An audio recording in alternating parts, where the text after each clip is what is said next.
Hello everyone, स्वागत करता हूँ आज की इस क्लास में। और आज की क्लास में हम लोग 20 इंग्लिश की एमसीक्यूज़ हैं उनको डिस्कस करेंगे। चलिए स्टार्ट करते हैं पहली क्वेश्चन से। फर्स्ट क्वेश्चन है हमारा, विच सेंटेंस इज़ करेक्ट। इनमें से कौन सा सेंटेंस है वो करेक्ट है। चार ऑप्शन है। ऑप्शन ए में है she don't like coffee, she doesn't like coffee, she didn't likes coffee, या फिर she don't likes coffee. She एक सिंगुलर सब्जेक्ट है। सिंगुलर सब्जेक्ट का अगर नेगेटिव बनाते हैं तो डज नॉट लेता है। डज नॉट जो हेल्पिंग वर्ब होगी उसको लेगा। उसके बाद वर्ब की कौन सी, मैन वर्ब का हम यूज करते हैं, तो इसलिए लाइक ही मतलब वर्ब की फर्स्ट फॉर्म का यूज करेंगे। तो ऑप्शन नंबर कौन सा करेक्ट होगा? She doesn't like copy. Option number B इसके लिए करेक्ट हो जाएगा। नेक्स्ट देखते हैं, choose the correct form. He go to school every day, he goes to school every day, he gone to school every day, या फिर he going to school every day. He एक singular subject है जिसके साथ कुछ भी as M R नहीं लगाए तो हम आईएनजी फॉर्म का तो यूज करेंगे नहीं, तो राइट ये तो करेक्ट नहीं होगा। इसके बाद देखते हैं, ए अगर सिंगुलर है ही तो उसके लिए हम गो की कौन सी फॉर्म का यूज करेंगे, एस और ई एस वाली फॉर्म। तो इसके लिए कौन सा करेक्ट होगा? Option number B, goes. He goes to school every day. Third number का क्वेश्चन है, which is a passive voice sentence. इनमें से कौन सा है वो पैसिव वॉइस में बना हुआ है? They build a house was built by them, they are building a house, या फिर दे बिल्ड हाउसेस। कौन सा करेक्ट होगा? तो ऑप्शन नंबर कौन सा करेक्ट हो जाएगा? राइट आंसर होगा इसके लिए a house was built by them. Third number का कौन सा है? B option. इसमें क्या होता है, जो मेन ऑब्जेक्ट है जिस पर काम किया जा रहा है उसको हम पहले लेते हैं, मतलब उसको हम एज अ सब्जेक्ट के रूप में लिखते हैं फर्स्ट। देन उसके बाद अगर वो फास्ट की सिचुएशन है, ऐसा हुआ है कि वो हो चुका है परफेक्टली, तो उसके लिए हम पास्ट की बात कर रहे हैं तो इसलिए हमने वॉज का यूज किया है। ठीक है। इसके बाद वर्ब की कौन सी, बी3 या फिर फास्ट पार्टिसिपल का यूज करेंगे हम। तो विल्ड करने की थर्ड फॉर्म क्या होगी? विल्ड। तो राइट आंसर हुआ अ house was built by them. Choose the correct article. I saw a elephant, या फिर एन एलिफेंट, या फिर द एलिफेंट, या फिर नो आर्टिकल। एलिफेंट में साउंड कैसा दे रहा है? ए का साउंड दे रहा है। जब भी ये इस तरीके का साउंड देता है, वोवेल साउंड देता है, तो उसके लिए हम एन आर्टिकल का यूज करते हैं। तो इसलिए राइट आंसर कौन सा हुआ? Option number B. Fifth question है हमारा, which word is an adjective. इनमें से कौन सा वर्ड है वो एडजेक्टिव है? एडवर्ब में देखा होगा कि लास्ट में एल वाई होगा, तो ऐसी कंडीशन होगी एल वाई, तो वो हम ज़्यादातर कंडीशन में क्या होगा, वो होगा एडवर्ब। और एडवर्ब क्या दिखाता है? वर्ब की विशेषता को बताता है। लेकिन एडजेक्टिव है वो नाउन की विशेषता को बताता है, नाउन से पहले उसको हम यूज करते हैं। ठीक है। तो इसमें कौन सा है? क्विकली तो होगा नहीं। क्विकली क्या है? एक एडवर्ब है, किसी वर्ब की विशेषता को बताएगा। ऐसे मैं बोलूँगा आई प्ले क्विकली, तो मैं प्ले एक वर्ब होगा, वर्ब के साथ मैंने क्विकली यूज कर लिया, मतलब वही प्ले को और डिस्क्राइब करने के लिए एडवर्ब का यूज किया मैंने, क्विकली। तो मैं कैसा खेलता हूँ? क्विकली। तो ऐसे हम क्विकली का यूज करेंगे, ऐसे ही हैप्पीली का यूज करेंगे एज अ एडवर्ब। और ब्यूटीफुल, एल फुल, तो इसमें कौन सा है? या फिर रनिंग। रनिंग क्या है? एक रनिंग रन होता है, रन मतलब एक वर्ब हो गई, तो ये तो एक आईएनजी फॉर्म वाली वर्ब हुई ना।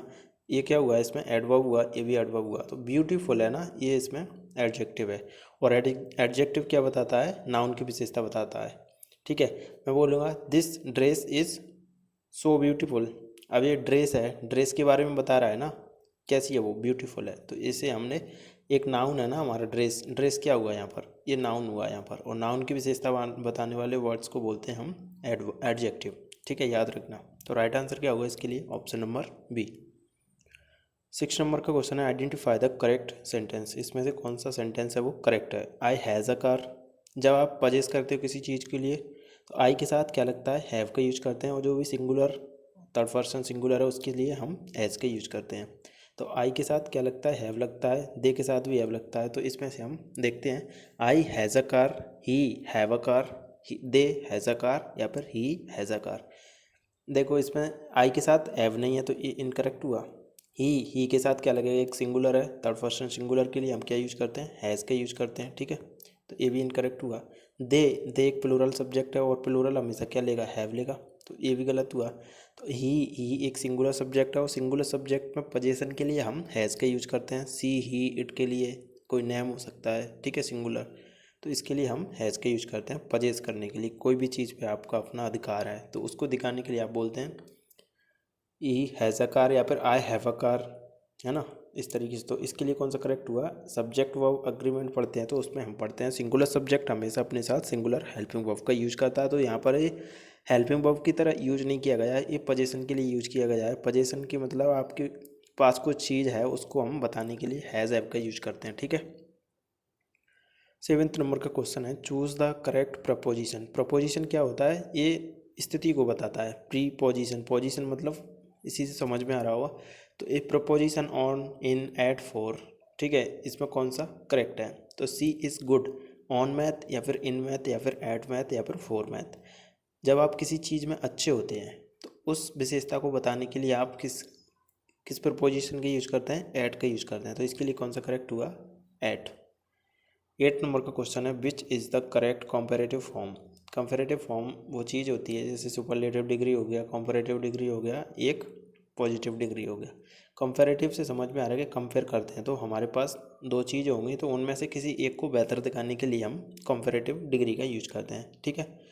तो इसमें मोर बेटर होगा, मतलब ये अच्छे के लिए यूज किया जा रहा है यहाँ पर। गुड, गुड का क्या होता है, बेटर होता है। उसके बाद ये क्या हुआ, गुड पॉजिटिव हुआ, बेटर क्या हुआ, कंपैरेटिव फॉर्म होगा। एंड थर्ड हमारा क्या होगा, सुपरलेटिव, उसको हम क्या बोलेंगे, बेस्ट बोलेंगे, ठीक है। Good, better and best, the best बोलेंगे फिर उसको, ठीक है। तो इसके लिए कौन सा होगा, बेटर इसके लिए करेक्ट होगा। तो राइट आंसर कौन सा हुआ हमारा 8 नंबर का, ऑप्शन नंबर बी इसके लिए करेक्ट हो जाएगा। Choose the correct tense. Tense आपको बताना है कौन सा करेक्ट होगा इसके लिए। दे ईट डिनर नाउ, मतलब नाउ मतलब अभी की बात कर रही है, वे डिनर कर रहे हैं, इस तरीके से हुआ ना इसका साउंड। तो ये कौन सा है, कॉन्टीन्यूस का है। कॉन्टीन्यूस में दे के बाद क्या लगाते हैं हम, इज एम आर में से आर का यूज करते हैं क्योंकि प्लूरल सब्जेक्ट है तो आर ईटिंग होगा। तो राइट आंसर कौन सा होगा, option number B. Which is a question tag, इनमें से कौन सा क्वेश्चन टैग करेक्ट है। मैंने क्वेश्चन टैग बताया जब कोई सेंटेंस पॉजिटिव अगर शुरुआत हो रही है उसकी पॉजिटिव हेल्पिंग वर्ब्स थे, ठीक है, तो उसको कंफर्म करने के लिए हम है ना का यूज करते हैं लास्ट में। जैसे यू आर कमिंग, आप आ रहे हो, है ना, इस तरीके से बोलते हैं तो उसके लिए आप क्या लगाते हैं, यू आर कमिंग। अब इसमें आपको क्या लगाना है, जो हेल्पिंग वर्ब है उसको नेगेटिव लेना है अगर यहाँ पर पॉजिटिव है तो इसको बोलेंगे हम आर आरंट, ठीक है। और उसके बाद जो भी सब्जेक्ट होगा उसको पीछे लिख देंगे और क्वेश्चन मार्क हम लगा देंगे। तो क्या हुआ, आरंट यू। तो राइट आंसर कौन सा हुआ, B option. Choose the correct sentence, कौन सा सेंटेंस है वो करेक्ट है। He don't play football, he doesn't plays football, he doesn't play football या फिर ही नॉट प्ले फुटबॉल। इसमें क्या है, ही एक सब्जेक्ट है और कैसा सब्जेक्ट है, थर्ड पर्सन सिंगुलर सब्जेक्ट है। और सिंगुलर सब्जेक्ट के साथ हम नेगेटिव में क्या लेते हैं, डज नॉट का यूज करते हैं, ठीक है। तो डज नॉट वाले दो ऑप्शन है हमारे पास, बी और सी। ये हम एलिमिनेट कर सकते हैं ना, ए और डी को, तो सी और बी ऑप्शन है। इसके बाद हम लगाते हैं वर्ब की कौन सी, मैन वर्ब। तो मैन वर्ब कौन सी में है, ओनली ऑप्शन नंबर सी में है, क्योंकि इसमें एस और एस का यूज किया गया है, मतलब एस का यूज किया गया है वर्ब के साथ। लेकिन नेगेटिव जब बनता है हमारा, ठीक है, जब प्रेजेंट सिंपल सेंटेंस का नेगेटिव बनाते हैं तो उसमें हम डज नॉट में यूज करने के बाद कभी भी वर्ब में हम एस और एस का यूज नहीं करते हैं, ठीक है। तो इसके लिए कौन सा करेक्ट है, ऑप्शन नंबर सी। 12 नंबर है which is the correct plural form. Plural form कौन सी करेक्ट है, ये मैं आपके लिए छोड़ता हूँ, आप इसका राइट आंसर कमेंट में बताएंगे, ठीक है। चाइल्ड का चिल्ड्रेन होगा, चाइल्ड्स होगा या फिर चाइल्ड होगा। Choose the correct tense. She goes to the party yesterday. अब येस्टरडे से समझ में आ गया बीते हुए कल की बात कर रहा है, तो मतलब फास्ट वाला हम फॉर्म यूज करेंगे हम इसमें। तो गो इसमें दिया है, गो का पास्ट फॉर्म क्या होता है, बेंट होता है, ठीक है। तो बेंट जिस ऑप्शन नंबर कौन से में, बी में है, तो राइट आंसर कौन सा हुआ, ऑप्शन नंबर बी। नेक्स्ट देखते हैं हम, विच इज़ अ कंजंक्शन। कंजंक्शन का मतलब होता है कनेक्टर के रूप में हम दो सेंटेंसेस को, दो डिफरेंट सेंटेंसेस हैं, दो डिफरेंट क्लॉज हैं, तो उनको कनेक्ट करने के लिए हम कंजंक्शन का यूज़ करते हैं और इसे हम कनेक्टर भी बोल सकते हैं, ठीक है।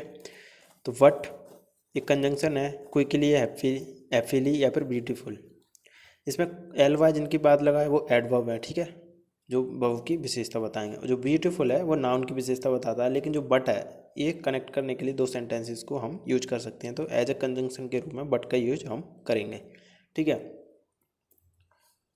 नेक्स्ट देखते हैं, choose the correct word. I have much friend, many friend, little friend, a friend. तो आई हैव अ फ्रेंड्स या फिर आई हैव मैनी फ्रेंड्स या फिर आई हैव लिटिल फ्रेंड्स या फिर आई हैव मच फ्रेंड्स। ठीक है, तो इसके लिए कौन सा करेक्ट होगा? तो राइट आंसर कौन सा होगा? 15 का बी ऑप्शन, क्योंकि जो फ्रेंड्स हैं, अच्छा इसमें से देखते हैं मच क्यों नहीं होगा। मच एक ऐसी क्वांटिटी के लिए यूज करते हैं जिसको हम गिन नहीं सकते। ठीक है, मैनी का यूज हम उनके लिए करते हैं जिनको हम आसानी से गिन सकते हैं। ठीक है, तो काउंटेबल नाउन होंगे उनके लिए हम मैनी का यूज करते हैं और अनकाउंटेबल नाउन्स के लिए हम मच का यूज करते हैं। तो फ्रेंड्स को हम गिन सकते हैं तो इसके लिए हम मैनी का यूज करेंगे। ठीक है, तो आई हैव मैनी फ्रेंड्स, मेरे पास कई दोस्त हैं। 16 है हमारा, identify the correct sentence. The book is on the table, the book is on the table. पहले में क्या है? इन द टेबल, दूसरे में है ऑन द टेबल, थर्ड में the book is at the table या फिर the book is into the table. तो टेबल पर हैं, ऊपर रखी हुई हैं। जब किसी चीज़ को टच करके कोई वस्तु उसके ऊपर रखी है तो उसके लिए हम ऑन द टेबल का यूज करेंगे या फिर ऑन प्रपोजिशन की यूज हम उसके लिए करते हैं। तो 16 का कौन सा करेक्ट हुआ? Option number B. Choose the correct modal. Modal आपको बताना है कौन सा करेक्ट होगा इसमें से। You must wear a helmet या फिर you should to wear a helmet या फिर you have wear a helmet या फिर you had wear a helmet. अच्छा, एक हेलमेट है, जब हम गाड़ी चलाते हैं तो एक क्या है, एक तरीके से एक मैंडेटरी वाली सिचुएशन है, मतलब आपको ज़रूर पहनना ही है उसको, है ना, ताकि आपकी सेफ्टी बरकरार रहे, बनी रहे। तो इसके लिए आपको क्या यूज करना पड़ेगा? ऐसी सिचुएशन के लिए हम किस तरीके के मॉडल्स का यूज करते हैं, जो कि एक क्या बताता है, एक मैंडेटरी वाली सिचुएशन हो गई। ठीक है, ज़रूरी हो जाता है, नेसेसिटी की सिचुएशन को दिखाएगा वो। ठीक है, नेसेसिटी वाली सिचुएशन होगी तो उसके लिए हम यूज करेंगे। तो राइट आंसर कौन सा होगा? मस्ट इसके लिए करेक्ट होगा। ठीक है, 70 नंबर का कौन सा हुआ? Option number A. मस्ट हमें ये बताता है नेसेसिटी को। नेसेसिटी मतलब ज़रूरी हो जाती है जब कोई चीज़, तो उसके लिए हम मस्ट का यूज करते हैं।